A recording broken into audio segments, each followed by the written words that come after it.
ఈ ప్రపంచంలో అన్ని రిలీజియన్స్ కంటే హిందూ రిలీజియం ఎందుకు గొప్పదో మీకు తెలుసా? ఇరాన్ ని 15 ఇయర్స్ ముస్లిమ్స్ రూల్ చేస్తే అది ముస్లిం కంట్రీగా చేంజ్ అయింది. ఇరాక్ ని 14 ఇయర్స్ ముస్లిం రూల్ చేస్తే అది ముస్లిం కంట్రీగా చేంజ్ అయింది.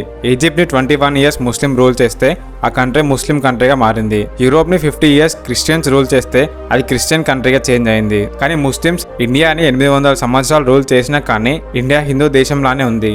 నెక్స్ట్ క్రిస్టియన్స్ ఇండియాని 200 సంవత్సరాలు రూల్ చేసినా కానీ ఇండియా హిందూ దేశంగానే ఉంది. తర్వాత బ్రిటిషర్స్ ఇండియాని రూల్ చేసి హిందూ టెంపుల్స్ ని నాశనం చేయడానికి ట్రై చేసినా కూడా ఎదురు నిలబడి మరియు యుద్ధం చేశారు. ఇది నా దేశం గొప్పతనం. ఈ ఇన్ఫర్మేషన్ ని మీ ఫ్రెండ్స్ అండ్ ఫ్యామిలీకి షేర్ చేయండి. అలెగ్జాండర్ కి ప్రాణభిక్ష పెట్టిన పురుషోత్తముని గురించి మీకు తెలుసా? ప్రపంచాన్ని గెలిచిన అలెగ్జాండర్ ద గ్రేట్ పురుషోత్తం ముందు మోకరిల్లాడు. 334 BCలో అలెగ్జాండర్ ప్రపంచం మొత్తం యుద్ధాలు చేస్తూ సగం కంట్రీస్ ని రూల్ చేశాడు. అయితే అలెగ్జాండర్ కి ఇండియాని రూల్ చేయాలని ఒక డ్రీమ్ ఉండేది. ఈ విషయం అలెగ్జాండర్ తన గురువుకి చెప్తే ఇండియాతో యుద్ధం చేయడం సేఫ్ కాదని చెప్పారు. అయినా వినకుండా తన ఆర్మీ మొత్తం తీసుకొని ఇండియా మీదకి యుద్ధానికి వచ్చాడు. కానీ అలెగ్జాండర్ యుద్ధం చేసింది కింగ్ పురుషోత్తమునితో. అలెగ్జాండర్ యుద్ధం అంటే మనుషులు, గుర్రాలు, కత్తులు అని అనుకున్నాడు. కానీ పురుషోత్తముడు యుద్ధంలోకి ఎలిఫెంట్స్ తీసుకొని వచ్చాడు. అలెగ్జాండర్ ఫస్ట్ టైం ఆ రోజు యుద్ధంలో ఎలిఫెంట్స్ ని చూశాడు. యుద్ధంలో ఎలిఫెంట్స్ ని ఆపడం అలెగ్జాండర్ వల్ల కూడా కాలేదు. కొంత సమయంలోనే అలెగ్జాండర్ ఆర్మీ మొత్తం సగం చనిపోయారు. అలెగ్జాండర్ గుర్రాన్ని కూడా చంపింది పురుషోత్తముడే.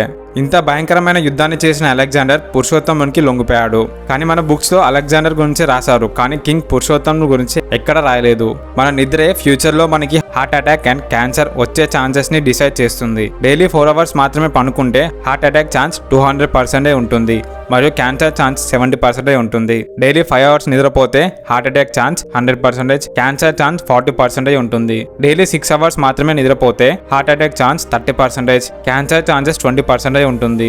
అదే డైలీ 7 hours నిద్రపోతే heart attack chances 0% and cancer కూడా 0% ఉంటుంది. రీసెంట్ గా జరిగిన ఒక స్లీప్ ఎక్స్పెరిమెంట్ లో ఈ విషయం చెప్పారు. మరి మీరు డైలీ ఎన్ని అవర్స్ నిద్రపోతున్నారో కామెంట్ చేయండి. అసలు ఏంటి బటర్ఫ్లై ఎఫెక్ట్? ఒక బటర్ఫ్లై తన వింగ్స్ తో మొత్తం వెదర్ ని చేంజ్ చేయగలదా? ఇప్పుడు తెలుసుకుందాం. ఒక బటర్ఫ్లై తన వింగ్స్ ని షేక్ చేసినప్పుడు అట్మాస్ఫియర్ లో ఎయిర్ ప్రెషర్ డిఫరెన్స్ జరుగుతుంది. ఇలా జరిగినప్పుడు క్లైమేట్ లో చేంజెస్ జరుగుతాయి. దీనివల్ల వేరే ప్లేస్ లో న్యాచురల్ డిజాస్టర్స్ జరుగుతాయి. 1950లో ఎడ్వర్డ్ అనే ఒక సైంటిస్ట్ వెదర్ మీద ఒక ఎక్స్పెరిమెంట్ చేశాడు. అయితే ఇందులో ఒక వాల్యూ బదులుగా ఇంకో వాల్యూనే ఇవ్వడం వల్ల మొత్తం వెదర్ ప్రిడిక్షన్ ఎర్రర్ వచ్చింది. అయితే ఎడ్వర్డ్ తన బుక్ లో ఒక విషయం రాశారు, వెదర్ ప్రిడిక్ట్ చేయడం అనేది అసాధ్యమని. ఒకవేళ వెదర్ ని ప్రిడిక్ట్ చేయాలి అనుకుంటే వెదర్ లో ఉన్న ప్రతి పార్టికల్ గురించి తెలిసి ఉండాలి. దీని మీద ఒక ఈక్వేషన్ ని యూజ్ చేసి సాల్వ్ చేసినప్పుడు ఒక ఈక్వేషన్ వస్తుంది. వాటిని ఒక కాన్సెప్ట్ ని యూజ్ చేసి విజువలైజ్ చేసినప్పుడు వచ్చిన షేప్ బటర్ఫ్లై. అందుకే నేచర్ లో జరిగే కొన్ని ఇన్సిడెంట్స్ ని బటర్ఫ్లై ఎఫెక్ట్ అని అంటారు. ప్రపంచంలోనే లార్జెస్ట్ ఫిజిక్స్ రీసెర్చ్ ల్యాబ్ ముందు శివన్ విగ్రహం పెట్టారని మీకు తెలుసా? CERN. ఇది వరల్డ్ లోనే బిగ్గెస్ట్ ఫిజిక్స్ ల్యాబ్. ఈ ల్యాబ్ లో వరల్డ్స్ బిగ్గెస్ట్ న్యూక్లియర్ ఎక్స్పెరిమెంట్ జరుగుతూ ఉంటాయి. అంతేకాకుండా బిగ్ బ్యాంగ్ థియరీ ఎక్స్పెరిమెంట్స్ కూడా జరుగుతాయి. ఈ CERN ల్యాబ్ తో 25 కంట్రీస్ కలిసి వర్క్ చేస్తున్నాయి. ఇంత పెద్ద ల్యాబ్ ముందు శివన్ విగ్రహం పెట్టారు. నేషనల్ మీడియా ఒక రోజు CERN ప్రెసిడెంట్ ని ఇంటర్వ్యూ చేసినప్పుడు ఈ శివన్ విగ్రహాన్ని ఇక్కడ ఎందుకు పెట్టారని రీజన్ అడిగితే ఏం చెప్పారో తెలుసా? సబ్ అటామిక్ పార్టికల్స్ లో ఉండే ప్యాటర్న్స్ కాస్మిక్ డాన్స్ ని మహాశివుని డాన్స్ కి ప్యారలల్ గా ఉందని చెప్పారు. ఈ స్టాచ్యూలో యూనివర్స్ ని రన్ చేసే చాలా థింగ్స్ ఉన్నాయని చెప్పారు. CERN చెప్పిన సబ్ అటామిక్ పార్టికల్స్ గురించి ఏన్షియంట్ ఇండియాలో చాలా ఇయర్స్ బ్యాక్ కనిపెట్టారని కూడా చెప్పారు. వరల్డ్ లో బిగ్గెస్ట్ ఫిజిక్స్ ల్యాబ్ అయినా కూడా శివుడి డాన్స్ ఇన్స్పైర్ చేసింది. ఈ ఇన్ఫర్మేషన్ ని మీ ఫ్రెండ్స్ అండ్ ఫ్యామిలీకి షేర్ చేయండి. వీడియో నచ్చితే లైక్ చేయండి.